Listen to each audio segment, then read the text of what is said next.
اللہ کے رسول صلی اللہ علیہ وسلم نے اس کو اللہ کی طرف دعوت دی اور کلمہ شہادت پڑھنے کا تلقین کی، تو اس نے کہا کہ اگر میں کلمہ شہادت کا اقرار کر لوں اور اگر میں ایمان کے اندر داخل ہو جاؤں تو آپ میرے ساتھ کیا کریں گے؟ تو آقا علیہ الصلوۃ والسلام نے فرمایا کہ تم ہمارے بھائی بن جاؤ گے اور ہم تم کو گلے سے اپنا لگا لیں گے۔ اس نے کہا میں کہاں حبشی غلام، میرا پورا جسم کالا کلوٹا ہے، جسم سے بدبو آ رہی ہے، آپ مجھ کو گلے سے لگا لیں گے؟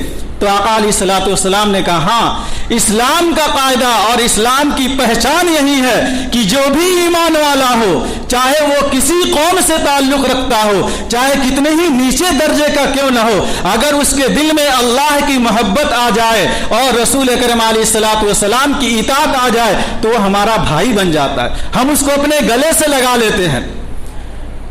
تو اس نے کہا کہ میں گواہی دیتا ہوں کہ آپ اللہ کے رسول ہیں۔ فوراً اس نے ایمان کے اندر داخل ہو گیا وہ، اور اس نے کہا کہ اے اللہ کے رسول اب میرے لیے کیا حکم ہے؟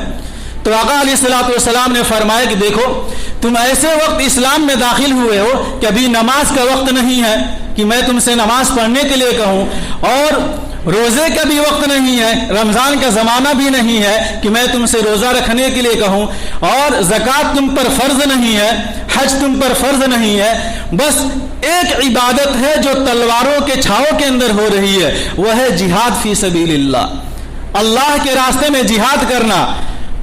تو اس نے کہا میں اللہ کے رسول صلی اللہ علیہ وسلم میں جہاد کے لیے تیار ہوں۔ تو آقا علیہ الصلوۃ والسلام نے فرمایا کہ دیکھو تمہارے پاس غیروں کی امانت ہے، ذرا سوچئے، تمہارے پاس غیروں کی امانت ہے، بکریاں تمہارے پاس امانت ہے، تم ان کے مالک نہیں ہو، لہذا ان بکریوں کو پہلے واپس کر کے آؤ۔ اور کن کی بکریاں تھیں؟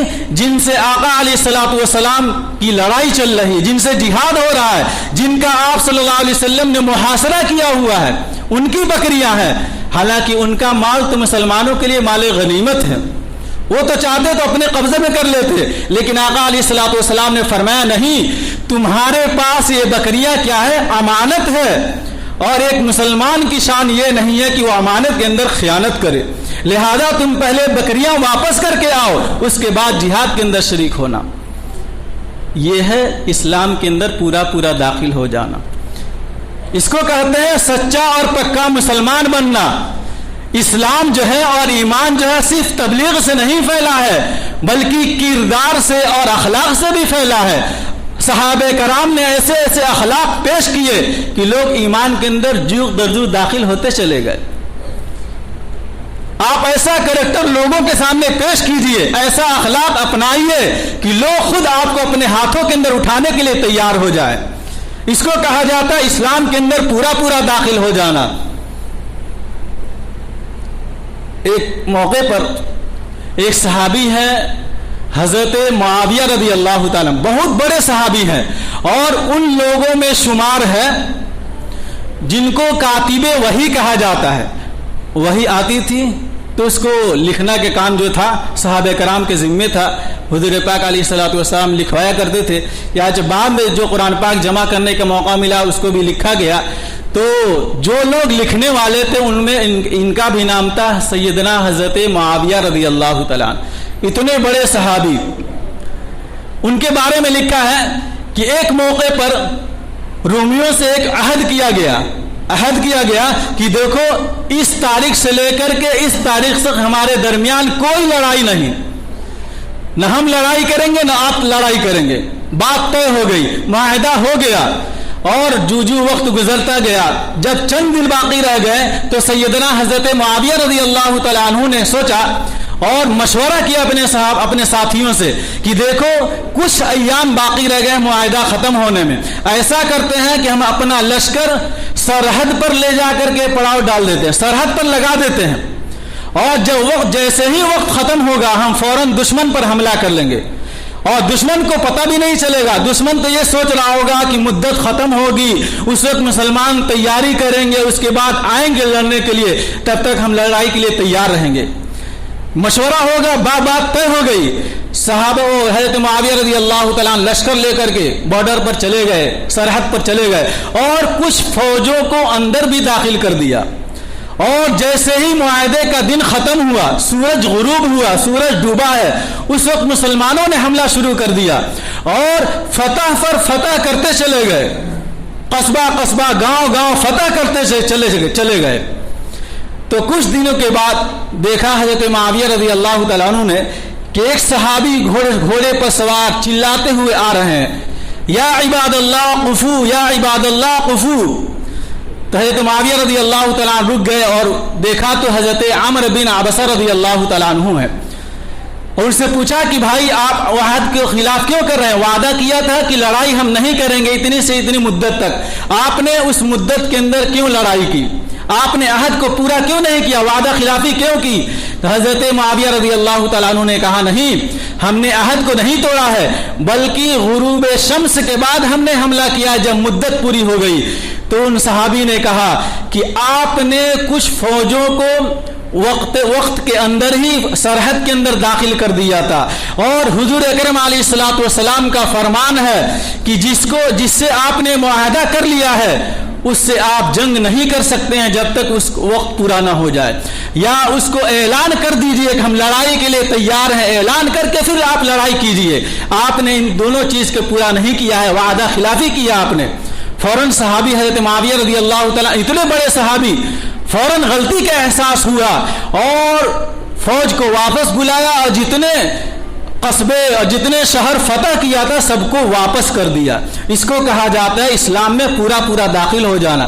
آنے کی بات نہیں ہے کہ نہیں ہم اتنے بڑے آدمی ہو کر کے یہ کام کر دیا اب اس کو کیوں ختم کریں، نہیں، بلکہ جہاں اللہ کے حکم آ گیا، رسول اللہ صلی اللہ علیہ وسلم کا فرمان ہمارے سامنے آ گیا، وہیں پر ساری چیز ختم.